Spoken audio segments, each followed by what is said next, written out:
Louvado seja o nome do nosso Senhor e Salvador Jesus Cristo. Eu gostaria de saudar a todos com a paz do Senhor Jesus.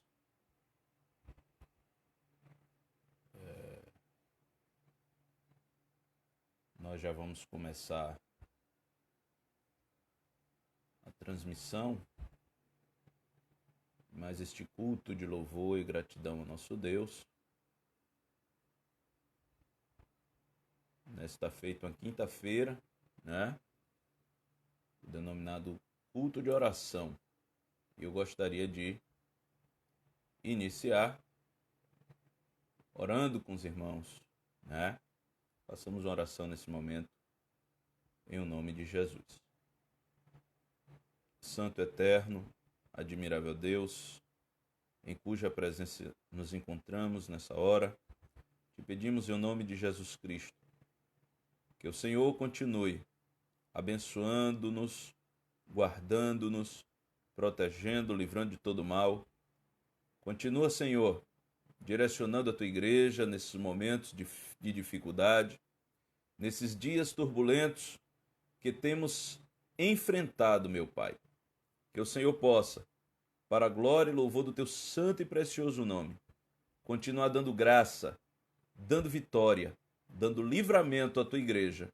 É o que nós te pedimos e te agradecemos, em nome de Jesus. Amém. Meus queridos irmãos,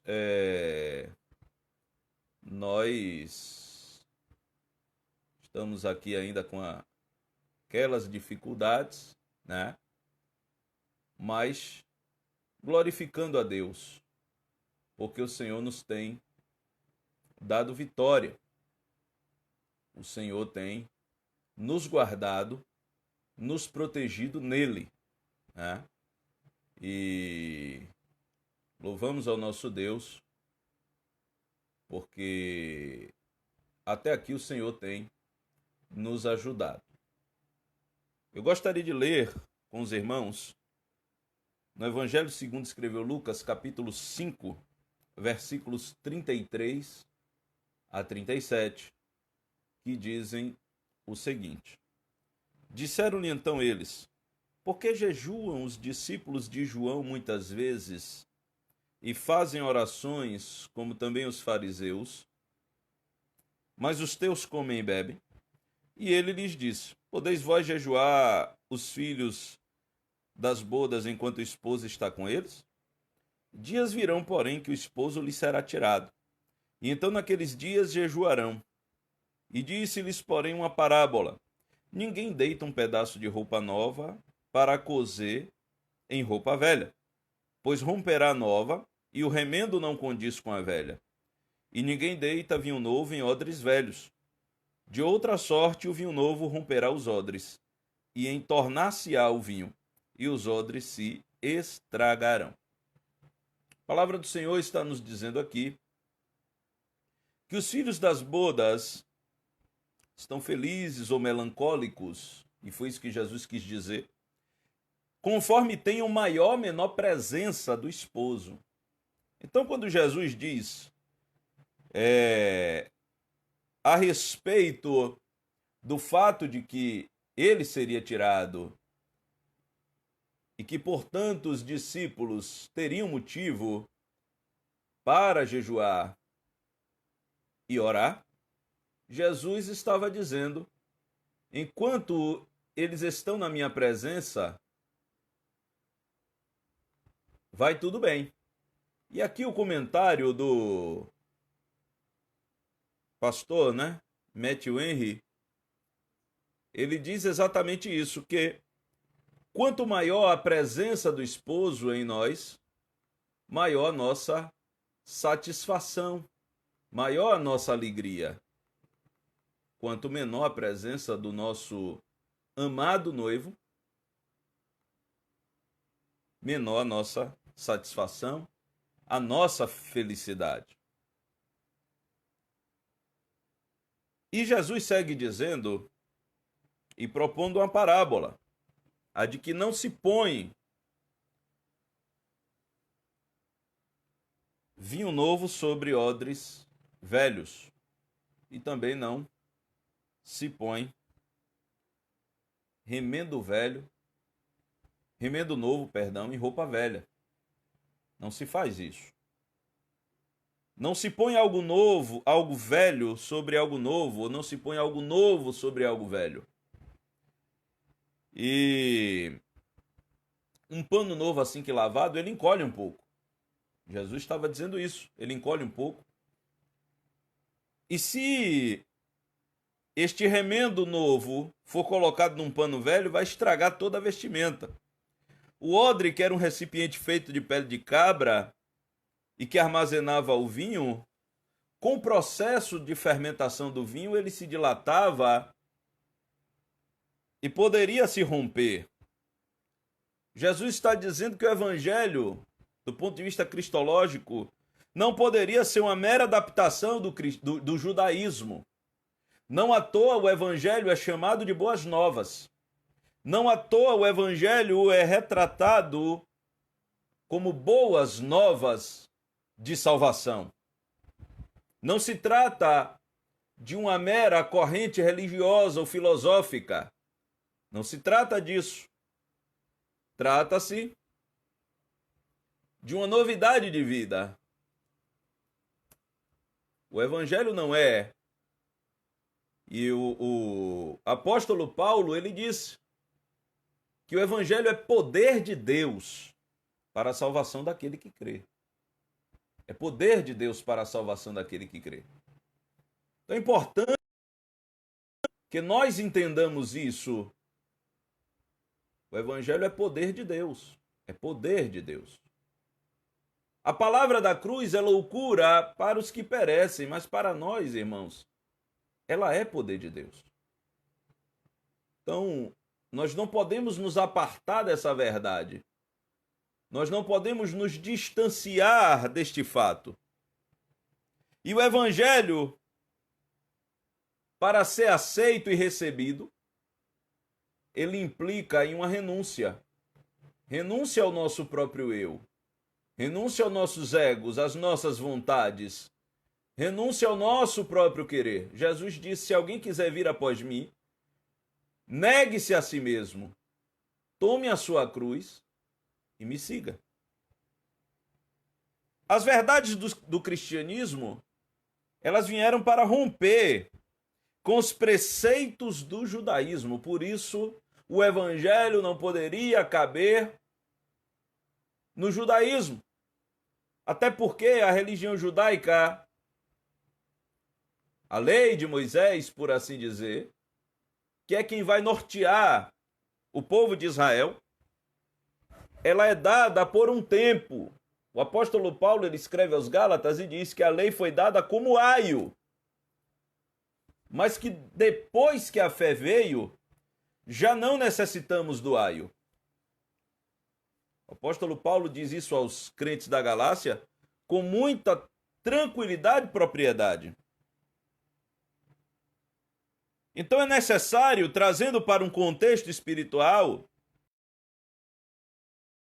naquilo que Jesus falou, ou seja, o evangelho não era uma mera adaptação do judaísmo, não era um aperfeiçoamento do judaísmo, também não era uma religião nova, por assim dizer, no sentido meramente formal da palavra. O evangelho não poderia ser encarado e não poderia ser retratado como uma simples forma nova de pensar, de maneira alguma. E por isso, havia necessidade de uma ruptura com as tradições do judaísmo. A gente sabe que as festas, as guardas da lei mosaica eram um tipo que apontava para Jesus. Mas a partir do momento que Jesus veio, já não se faz mais necessário guardar dias, guardar tempos, guardar e nos abstermos de alimentos. Ou seja, naquele sentido, Jesus estava falando da necessidade de uma negação de tudo aquilo que foi passado como tradição pelos antepassados do povo de Israel para aceitar a novidade do Evangelho. Dentro de um conceito espiritual ao qual nós estamos, a Bíblia diz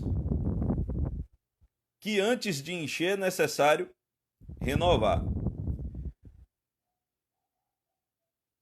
Antes de ser cheio do Espírito Santo é necessário ser salvo. Não se pode alguém ser cheio sem ser salvo. Não se pode alguém andar na plenitude do Espírito Santo sem que ao menos o Espírito Santo habite nele, more nele. E nessa perspectiva, nós temos alguns exemplos bíblicos de que antes de encher precisa renovar. É necessário uma renovação. Se não se pode encher de vinho odres velhos, então não se pode encher uma velha criatura com o Espírito Santo. É necessário que torne-se uma nova criatura. E o apóstolo Paulo, escrevendo aos Coríntios, diz claramente: assim que, se alguém está em Cristo, nova criatura é. As coisas velhas se passaram, eis que tudo se fez novo. É necessário um novo nascimento, para depois sim sermos cheios do Espírito Santo. Num contexto da igreja, é necessário um esvaziamento para que aconteça o avivamento. É necessário um esvaziamento. Vivemos um tempo, irmãos, e precisamos ser muito honestos. É momento de sermos muito sinceros. É momento de fazermos exercício de autorreflexão. É momento de fazermos uma reflexão introspectiva. É momento, como disse Tiago na sua epístola, de sentirmos as nossas misérias, de afligirmos-nos, de lamentarmos e chorarmos.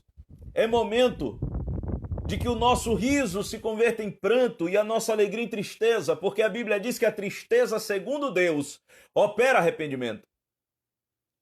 É momento de humilhação e é momento de reflexão. E sejamos bem honestos. A igreja no Brasil não está vivendo um tempo bom, espiritualmente falando. Quantos escândalos temos visto no contexto evangélico nos últimos dias, nos últimos anos? Quantas coisas negativas têm acontecido no meio evangélico nos últimos anos? Como disse Paulo aos Coríntios, coisas que não se ouve sequer lá fora. E nós temos visto no nosso contexto, no contexto evangélico, a irmã que é casada com um homem trocar o pai pelo filho, crente sendo preso com dinheiro dentro das peças íntimas, escândalos de pedofilia no meio cristão, escândalos de corrupção, uma indiferença, um mundanismo entrando, muita gente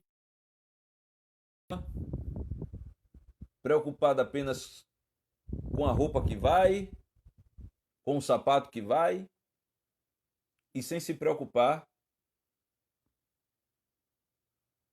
em rasgar o coração e não as vestes, como disse o profeta Joel. Então é tempo de refletirmos sobre essas coisas. É tempo de meditarmos nesses assuntos. Não dá para dizer que a igreja vive um grande momento. Não dá para dizer isso. Toda sorte de pregação ao gosto do freguês, é o que nós temos visto. Muita gente pregando todo tipo de coisa, alguns fazendo comércio da fé,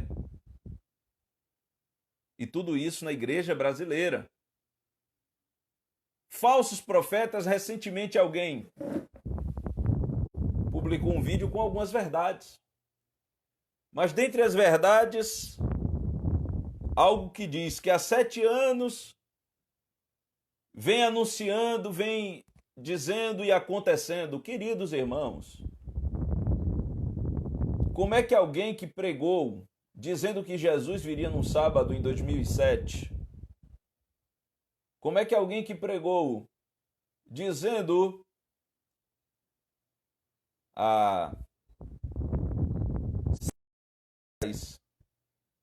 que teríamos e que Deus havia anunciado que teríamos o primeiro presidente evangélico do país há 6 anos atrás, ou seja, alguém que profetiza falsamente, e isso comprovado.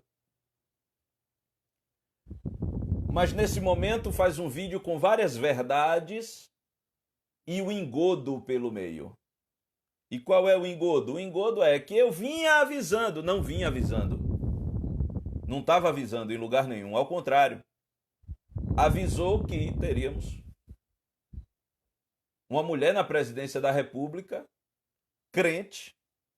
Esta mulher se candidatou e não venceu a eleição. Então, biblicamente falando, o profeta errou. Profetizou do seu próprio coração. Enganou, mentiu. Faltou com a verdade. Disse que Deus falou sem Deus ter falado. Este é o cenário da igreja brasileira. Falsa profecia. Eu não estou falando da noiva do Cordeiro. A noiva do Cordeiro permanece pura, permanece limpa. Eu estou falando do grupo evangélico em nossa nação. Muitas coisas negativas, muitas coisas erradas acontecendo com a igreja brasileira. A igreja muitas vezes mais preocupada com as armas carnais do que com as espirituais, mais preocupada em fazer política do que em pregar o evangelho. É isso que nós estamos vendo nos últimos dias em nossa nação. Eu não tenho coragem de dizer por que é que esta pandemia se instaurou. Eu não vou atribuir a mão de Deus, a castigo, a nada disso, porque Deus não falou e eu não quero dar uma de amigo de Jó. Deus não falou a mim, pelo menos. Mas eu digo que é momento propício. É momento propício para que haja um despertamento na igreja brasileira. É tempo de despertamento. Porque para ter fogo de Deus tem que ter conserto no altar. Quando Elias ele chega diante do altar, diz 1 Reis 18:30, então Elias disse a todo o povo, chegai-vos a mim. E todo o povo se chegou a ele e restaurou o altar do Senhor que estava quebrado. E para restaurar o altar, para que haja avivamento, é necessário restauração primeiro. Não se pode colocar vinho novo em odres velhos. Não se pode colocar remendo novo em pano velho. E eu volto a insistir nesse quesito. É necessário que os pregadores da teologia da prosperidade peçam perdão. É necessário que os campeões de audiência peçam perdão. Os vendedores de martelo, os vendedores de fronha, peçam perdão. Aqueles que disseram que 2014 era ano da vitória, 2015 era ano do avivamento, 2016 era ano de ganhar dinheiro, 2017 era ano da providência, 2018 era ano da restauração, 2019 era o ano de não sei o quê, e então que 2020 seja o ano do arrependimento. Vocês que criam ano profético para tudo, vamos aproveitar e fazer de 2020 o ano profético do arrependimento. Vocês que enganam as pessoas dizendo que elas não podem nem pegar uma gripe, que elas têm que ser milionárias de carro importado. Vocês que andam dizendo por aí que tem que ser rico porque riqueza é sintoma de ter ou não ter a presença de Deus. É tempo oportuno de pedir perdão à igreja, aos crentes que vocês enganaram. É tempo propício de pedir perdão, de ter coragem. Um pregador norte-americano, que é um dos maiores ícones da teologia da prosperidade, ele teve a hombridade de voltar e pedir perdão pelos ensinos errados. E muita gente no Brasil comprou o livro dele. Muita gente no Brasil comprou material dele, ouviu pregação dele, ouviu falsa profecia dele. Mas muita gente também ouviu o pedido de perdão dele. Está registrado. Então é tempo de os falsos profetas brasileiros. Não vamos nominá-los aqui, mas eles sabem quem eles são. É tempo de eles pedirem perdão à nação. E não ficar posando com as suas hipocrisias. É tempo de pedir perdão. Olha, Brasil, nós anunciamos riqueza, mas está vindo recessão desde 2013 e ainda não conseguiu sair dela, e ainda mais esse baque. Crise econômica desde 2013. Crise moral há muitos anos. Muitos anos. Crise política há muitos anos, há muito mais tempo que 2013. E crise espiritual, irmãos, há bastante tempo também. Eu quero trazer aqui um modelo de avivamento, um modelo de renovo espiritual, que é o modelo dos dias de Ezequias. Nos dias de Ezequias, ele foi filho de Acais e começou a reinar em Judá com 25 anos de idade. E a Bíblia diz que nenhum outro rei confiou em Deus como ele. A situação de Judá quando Ezequias assume o trono, quando da morte de seu pai, é que Acais, o seu pai, foi um mau rei. Acais fez o povo prevaricar, fez o povo desviar. Acais induziu o povo de Judá ao erro, como muitos dos falsos profetas têm feito nos últimos tempos. Acais induziu o povo a prevaricar contra o Senhor. Diz 2 Crônicas 29, a casa do Senhor. 2 Crônicas 28, do 23 ao 25.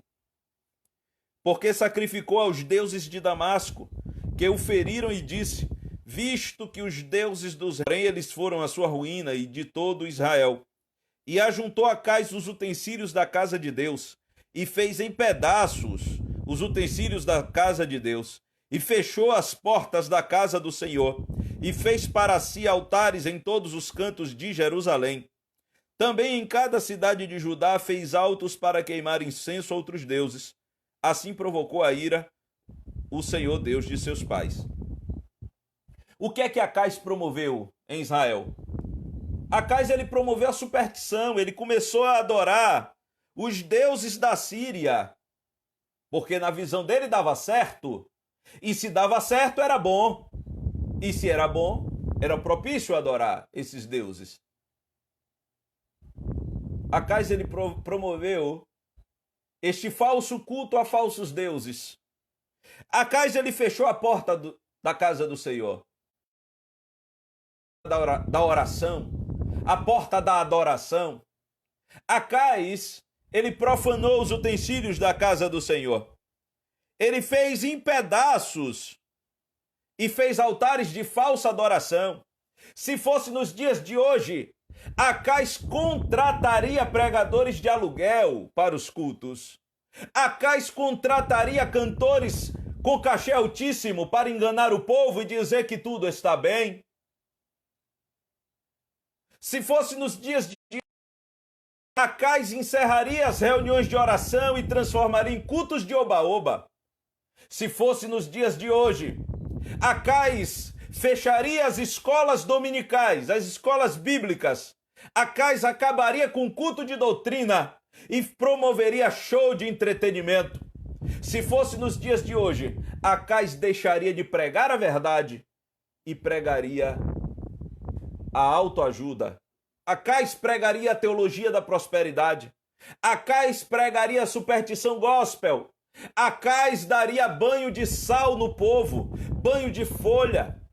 Acais promoveria sincretismo religioso. Foi tudo isso que ele fez em Israel. Foi tudo isso que o rei Acais, o pai de Ezequias, estou trazendo para os dias de hoje. Se fosse nos dias de hoje, Acais certamente promoveria a venda de todo tipo de objeto benzido, que eles dizem que é ungido. Se fosse nos dias de hoje, Acais promoveria toda sorte de mandingas para enganar o povo. E foi exatamente isso que Acais fez, induziu o povo a pecar contra Deus. Mas quando Ezequias ele assume o reinado com apenas 25 anos de idade, um rei jovem, mas que com Deus, diz 2 Reis 18, 5 e 6, no Senhor Deus de Israel confiou, de maneira que depois dele não houve quem lhe fosse semelhante entre todos os reis de Judá, nem entre os que foram antes dele, porque se chegou ao Senhor, não se apartou dele e guardou os mandamentos que o Senhor tinha dado a Moisés. O que é que Ezequias fez? A primeira coisa que ele fez foi reparar a casa do Senhor. Foi a primeira coisa que Ezequias fez. Ele, no primeiro ano do seu reinado, no primeiro mês, ele abriu as portas da casa do Senhor e as reparou. Está em 2 Crônicas 29, 3. A segunda coisa que ele fez foi tirar a imundícia da praça oriental e disse-lhes: ouvi-me, ó levitas, santificai-vos agora e santificai a casa do Senhor Deus de vossos pais e tirai do santo a imundícia. O avivamento é de cima para baixo e não de baixo para cima. Para ter um povo avivado tem que ter uma liderança avivada. Para ter um povo plenamente no altar de Deus tem que ter uma liderança plenamente no altar de Deus. 2 Crônicas 29, 10. Olha o que Ezequias diz. Agora me tem vindo ao coração que façamos uma aliança com o Senhor Deus de Israel, para que se desvie de nós o ardor da sua ira. Ele sentiu no coração o desejo de fazer uma aliança com Deus e trazer Israel para essa aliança. E é tempo de nós, ministros do Evangelho em todo o país, trazermos o povo para uma aliança com Deus. Não adianta, não terá avivamento se não tiver compromisso. Aliança. Terceira coisa que Ezequias faz é a reparação do templo, tirando o que não é.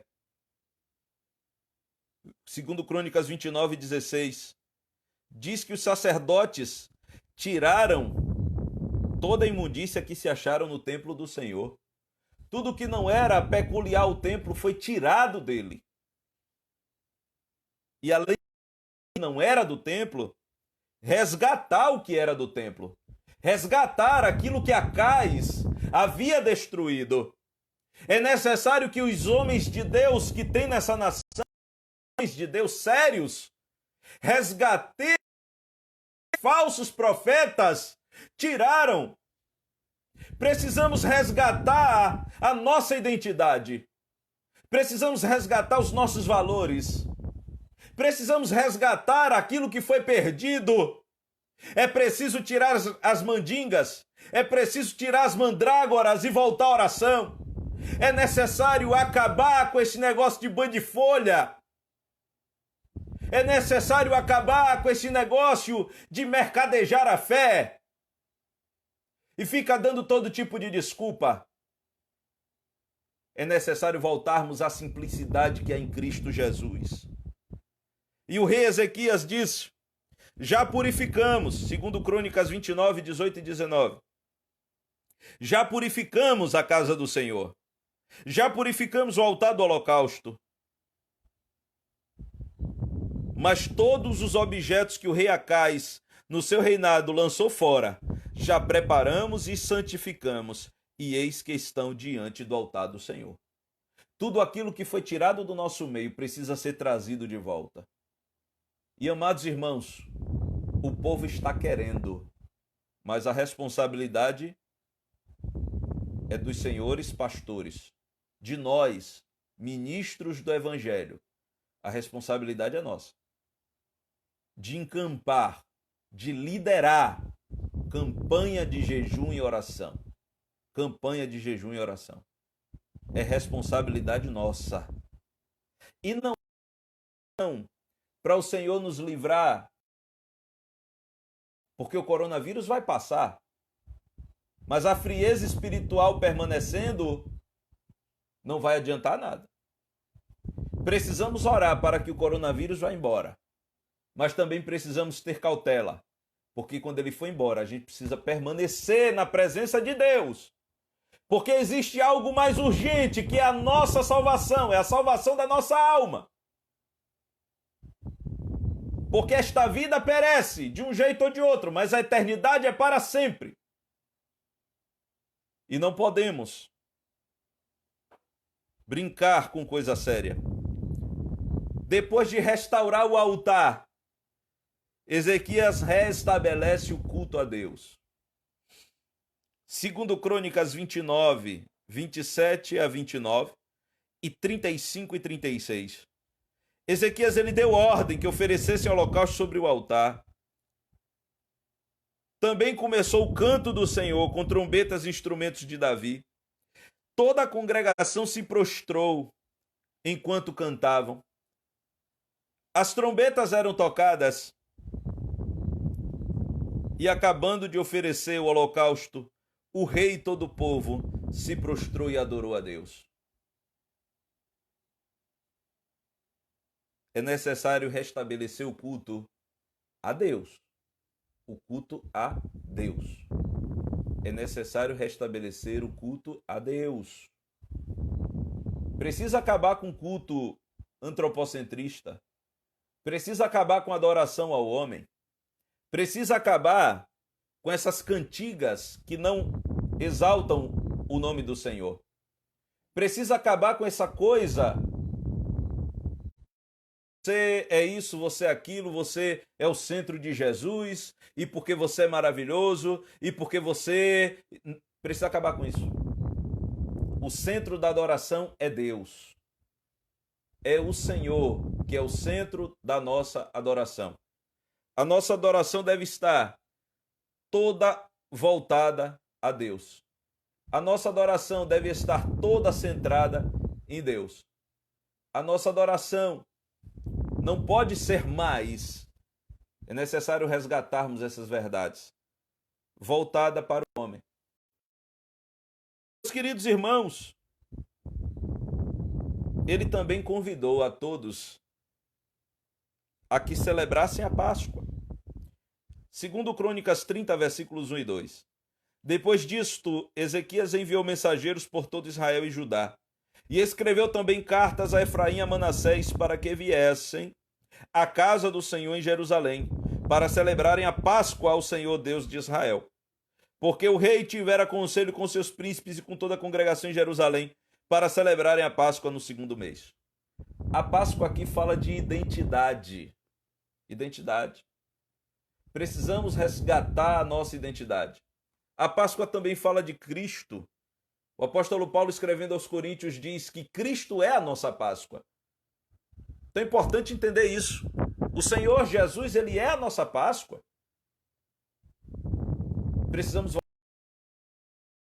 Precisamos voltar a obedecer a Cristo. Precisamos voltar à nossa identidade, lembrarmos o que o Senhor fez e faz em nosso meio. A Páscoa em Israel, ela tinha elementos que apontavam Cristo e lembravam do que o Senhor tinha feito a eles. O Senhor do jugo do Egito. E é necessário lembrarmos que o Senhor nos livrou do jugo do pecado. O Senhor nos libertou da escravidão do pecado. E o Senhor também, porque Paulo disse que quando comemos do pão e bebemos do cálice, anunciamos a morte do Senhor até que ele venha. E quando anunciamos a Cristo, estamos dizendo que ele vem nos buscar e toda esta agonia vai passar porque estaremos no céu com ele. E qual foi o teor do convite? Porque o rei Ezequias mandou cartas por todo Israel e Judá. E o convite foi: Filhos de Israel, convertei-vos ao Senhor. Pais e irmãos que transgrediram contra Deus. Porque em vos convertendo ao Senhor, acharão misericórdia. Porque o Senhor vosso Deus é misericordioso e compassivo, e não desviará de vós o seu rosto se vos converterdes a ele. Segundo Crônicas 30, do 6 ao 9. Então, amados irmãos, o teor do convite era arrependimento. E por isso eu iniciei essa transmissão, essa reflexão, dizendo que é necessário que a liderança, os líderes evangélicos no Brasil, os sinceros se manifestem e os hereges, não tem outra expressão para usar, herege mesmo, se arrependam. Se arrependam, se convertam. Deus é misericordioso. Aquele pastor norte-americano que pediu perdão pelas heresias que ensinou, eu creio piamente, Deus é misericordioso para perdoar. É claro que ele agora precisa fazer um trabalho de correção, de reparação, passar a pregar o certo. Mas aqui no Brasil, esse povo da teologia da prosperidade, da superstição gospel, da mandinga evangélica, precisa se arrepender e passar a pregar o genuíno evangelho. Mas o convite de Ezequias foi esse: para que todo o povo que prevaricou contra Deus agora viesse a se arrepender. Mas houve zombaria. Segundo Crônicas 30, versículo 10. Cidade em cidade, pela terra de Efraim, Manassés, até Zebulon. Porém riram-se e zombaram deles. Mas teve quem se humilhou, e a humilhação é para quem quer e para quem crê. Todavia alguns de Azer e de Manassés e de Zebulon se humilharam e vieram a Jerusalém. Portanto, você que me ouve agora, ou que me ouvirá depois, o convite à conversão e ao arrependimento, convite este no qual eu me incluo, eu não estou fora disso, longe de mim. Este convite permanece, ainda que alguém zombe, ainda que alguém caçoe. E os sintomas, eu começo a encerrar, os sintomas do avivamento nos dias de Ezequias. Unanimidade para obedecer, o povo obedeceu. Segundo Crônicas 30, 12, a mão de Deus esteve com Judá, dando-lhes um só coração, para fazerem o mandado do rei dos príncipes, conforme a palavra do Senhor. É necessário que a igreja, a noiva de Jesus, e eu falo localizada aqui no Brasil, tenha um só coração, conforme a palavra de Deus. Um só coração, unida em torno do Senhor Jesus. Arrependimento prático e não teórico. Segundo Crônicas 30, 14. E levantaram-se e tiraram os altares que havia em Jerusalém. Também tiraram todos os altares de incenso e os lançaram no ribeiro de Cedron. Arrependimento não é teoria, é prática. Eu quero lançar um desafio. Você que está me ouvindo agora ou que me ouvirá mais tarde, jogue fora essa pedra que lhe deram, dizendo que era a pedra de Davi. Jogue fora hoje, voluntariamente.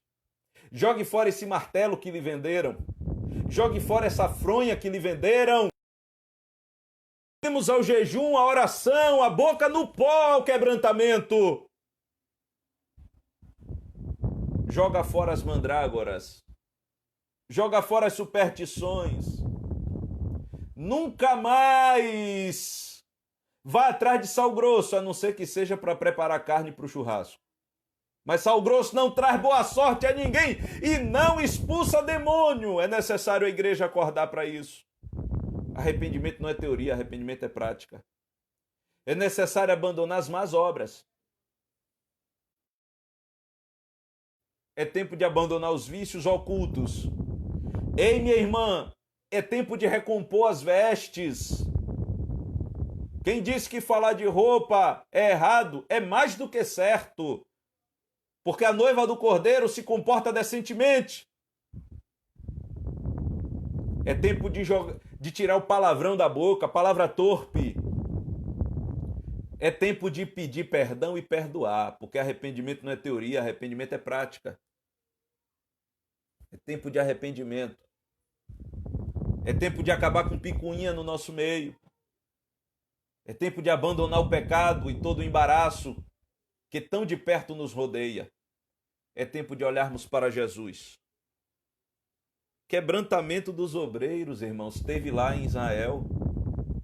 Segundo Crônicas 30:15. Então sacrificaram a Páscoa no dia 14º do segundo mês. E os sacerdotes e levitas se envergonharam e sacrificaram e trouxeram holocaustos à casa do Senhor. É tempo de os obreiros se envergonharem, é tempo de nós, obreiros, nos envergonharmos. Porque a situação da igreja é responsabilidade nossa. O dono da igreja é Jesus. Mas ele constituiu pastores para cuidar do seu rebanho e prestar contas depois. Louvor sincero. Segundo Crônicas 30:21. E os filhos de Israel que se acharam em Jerusalém celebraram a festa dos pães ázimos 7 dias com grande alegria. E os levitas e os sacerdotes louvaram bem alto ao Senhor, dia após dia. Louvor sincero. Não louvor levedado. Então, meus amados irmãos, eu encerro aqui essa transmissão.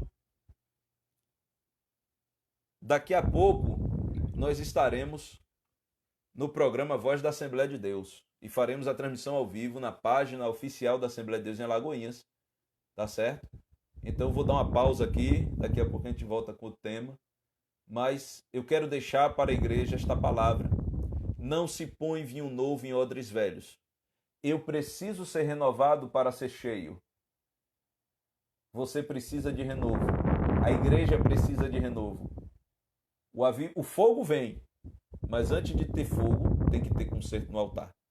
Tem que reparar o altar.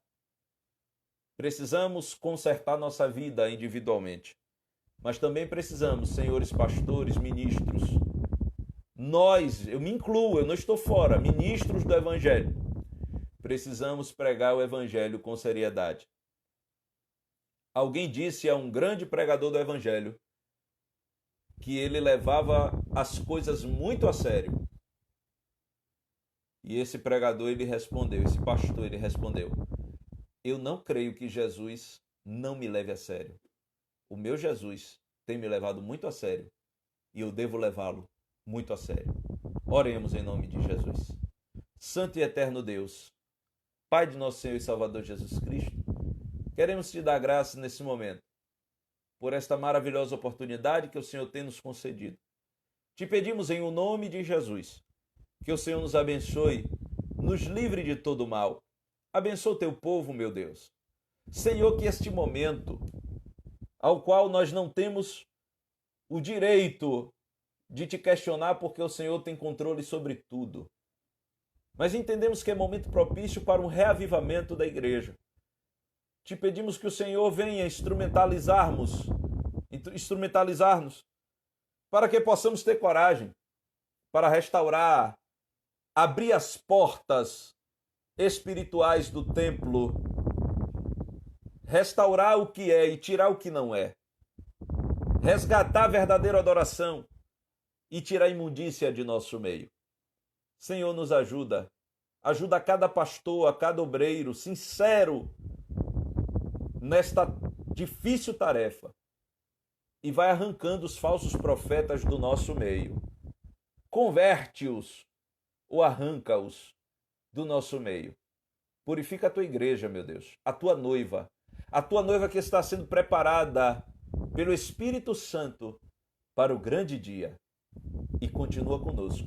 Nós te suplicamos e te agradecemos em nome de Jesus. Amém. Fiquem todos na paz do Senhor Jesus.